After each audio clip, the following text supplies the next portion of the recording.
trajetória efetiva dentro da política. Antes era apenas um sócio que jogava futebol pelas seleções, cheguei a jogar no amador por um ano, fiquei no ano ruim, mas enfim, minha trajetória começou efetivamente na política de São Paulo, no Conselho Fiscal, onde eu atuei com força, com veemência, e fico tranquilo de ter feito todos os alertas necessários para aquilo que hoje a gente está vendo que o São Paulo precisa, que é transparência. Desde lá de 2021, 2022, eu alertava sobre a necessidade de transparência, de divulgação dos números, sobre a necessidade de apresentar os contratos dos jogadores de futebol profissional para o Conselho Fiscal, coisa que nunca foi feita por essa gestão, que sempre omitiu esses dados. E um contrassenso, os contratos dos jogadores de basquete eram enviados para o Conselho Fiscal analisar, né?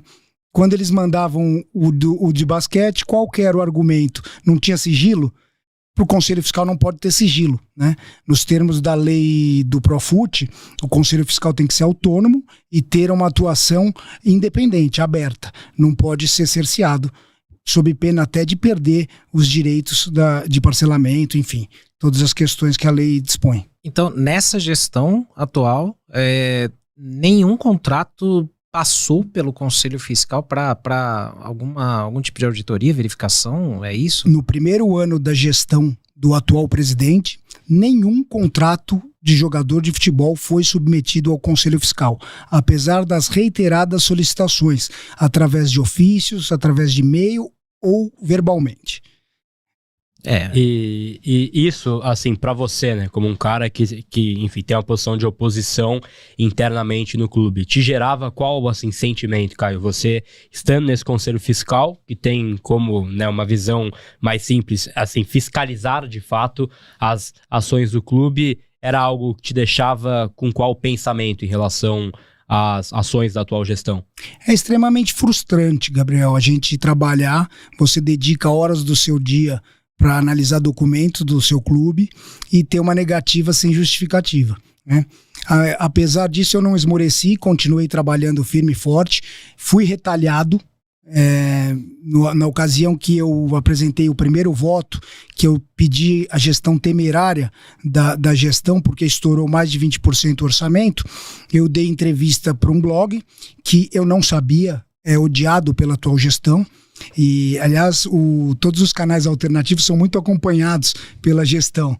Então, se fala um pouquinho, algo que saia do roteiro do que eles esperam, você pode escrever que a gente vai sofrer consequências. Mas ali, naquela ocasião, eu dei uma entrevista para me precaver. Inclusive, no meu voto, eu até trouxe aqui, porque o final eu gostaria de ler para a gente mostrar que desde 2021, 2022, o São Paulo continua na mesma toada, né? Uma gestão extremamente obscura. Mas naquela ocasião eu dei uma entrevista, e aí, voltando à sua pergunta, como é que eu me senti? Eu me senti perseguido, porque na sequência eu recebi uma representação dizendo que eu abri informações sigilosas do clube.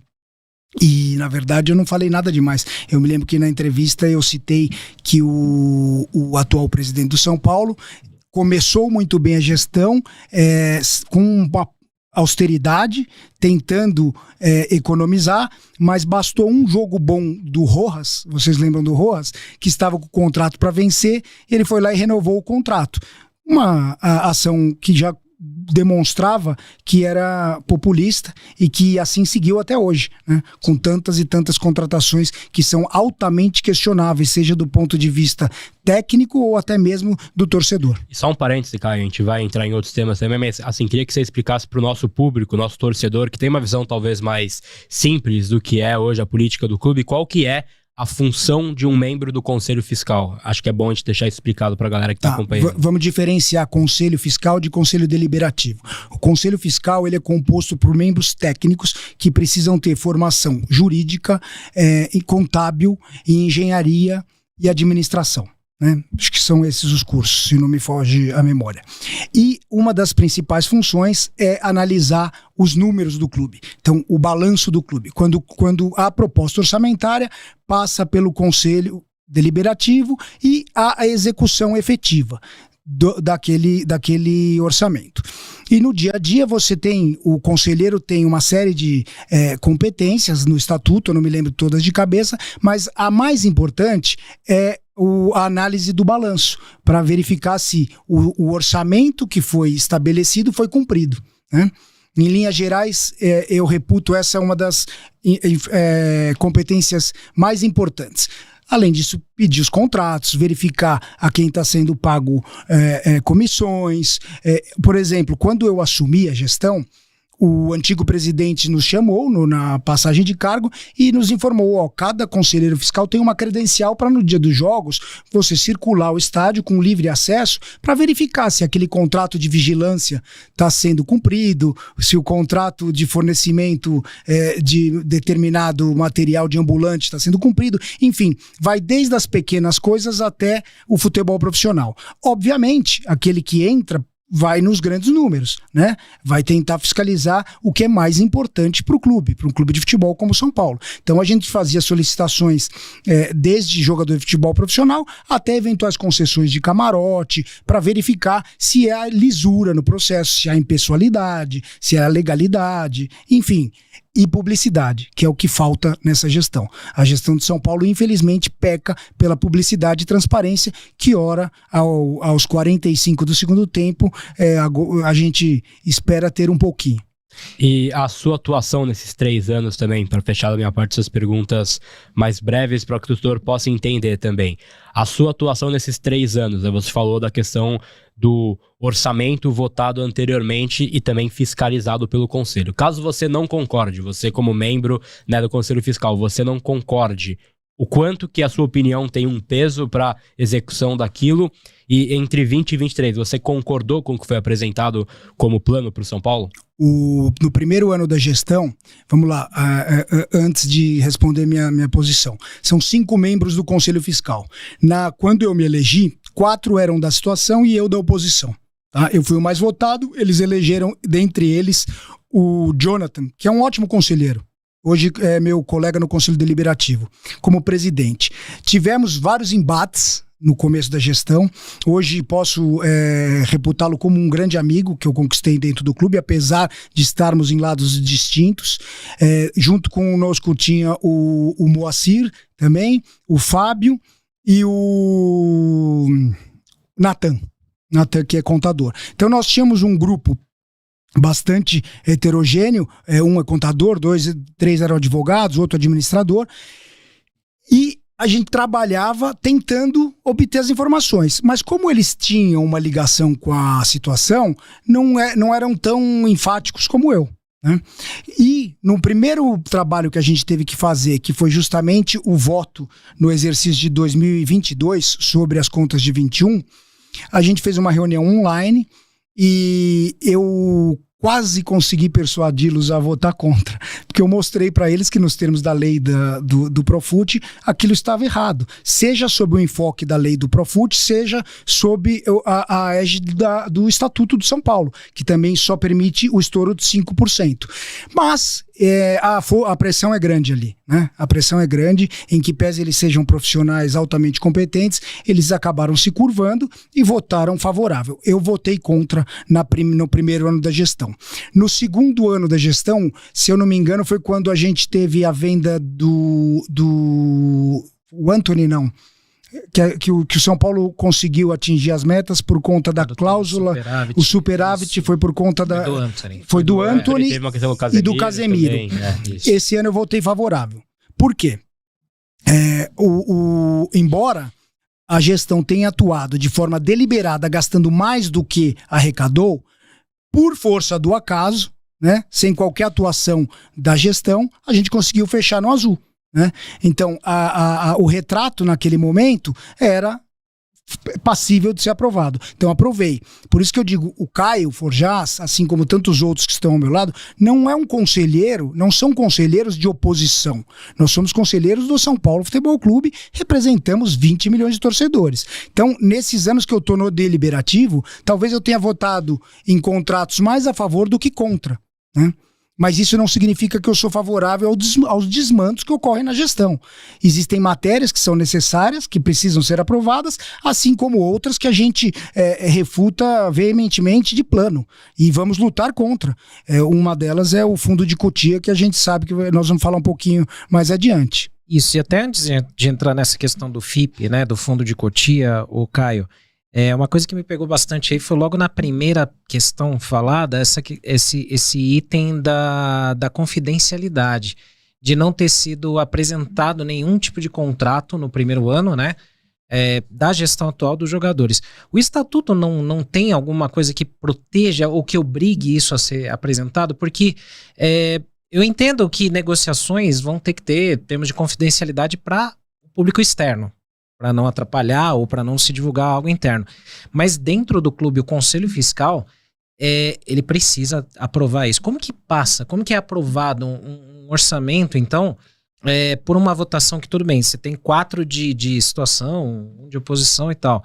Mas se esses 4 estiverem errados, a coisa passa? Não tem algo no estatuto que proteja ou obrigue o presidente ou a gestão a ter que apresentar isso? Aí o que acontece? Vamos passar pro... A gente faz a votação no Conselho Fiscal. 4 votaram a favor, 1 votou contra. Isso vai para o Conselho Deliberativo. O Conselho Deliberativo também vota. Então, mais uma vez, outra função importante do Deliberativo. Se ele reprovar as contas e tiver caracterizada nos termos da lei a gestão temerária, é possível o impeachment do presidente.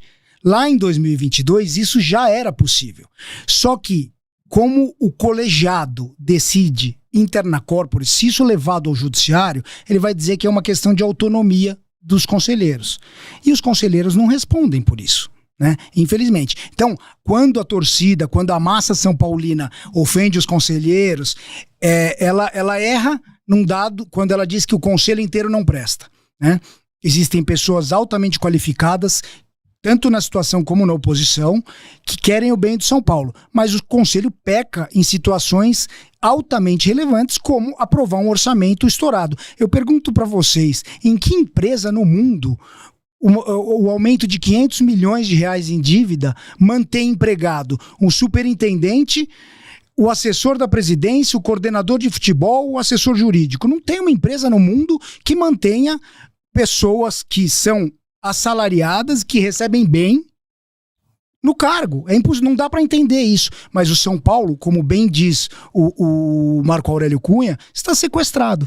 Infelizmente está sequestrado. O vínculo que existe nas entranhas do clube é muito grande, muito difícil de se quebrar, mas nós, São Paulinos da oposição, estamos dispostos a lutar, em que pese seja muito difícil ser oposição no São Paulo. É desgastante, é árduo, a batalha é árdua, mas o amor que a gente tem pelo São Paulo fala mais alto. E esse posicionamento seu, Caio, né, de ser uma oposição dentro do clube, que a gente sabe que hoje é uma minoria, né, do que representa o Conselho Deliberativo, ela já te causou consequências de uma questão até de integridade física?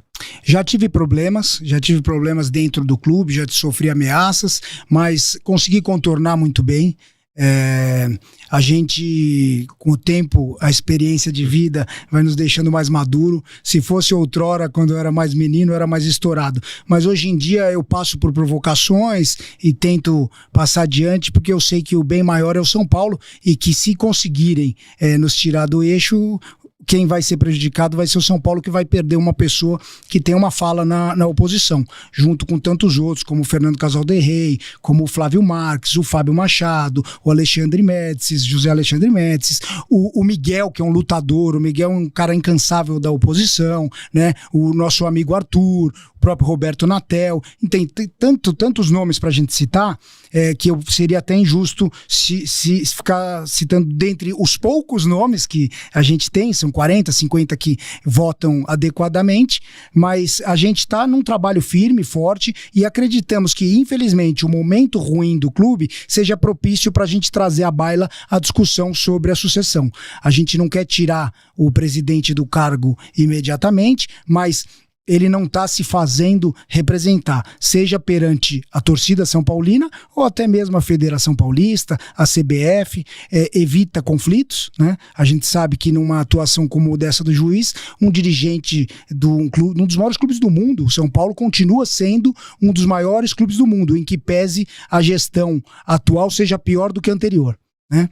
A gente continua enorme. O São Paulo é a Ferrari dos carros, o São Paulo é o Rolex dos relógios. Enfim, o São Paulo Futebol Clube é enorme, tem uma torcida gigantesca e tem uma oposição pequena, mas que está conversando com membros da situação e quem sabe consigamos aí, num futuro próximo, eleger o nosso presidente para que ele, de forma honesta, fale para a torcida que nós não vamos conquistar títulos durante 3, 4, 5 anos e terá a torcida do lado dele. Eu tenho certeza que se entra um presidente como se fosse o Fernando Casal de Rey, o Marco Aurélio Cunha, o Flávio Marques, enfim, independente do nome, o presidente que entrar e falar para a torcida, nós não vamos ganhar títulos nos próximos 3, 4 anos, o Morumbi continuará lotado.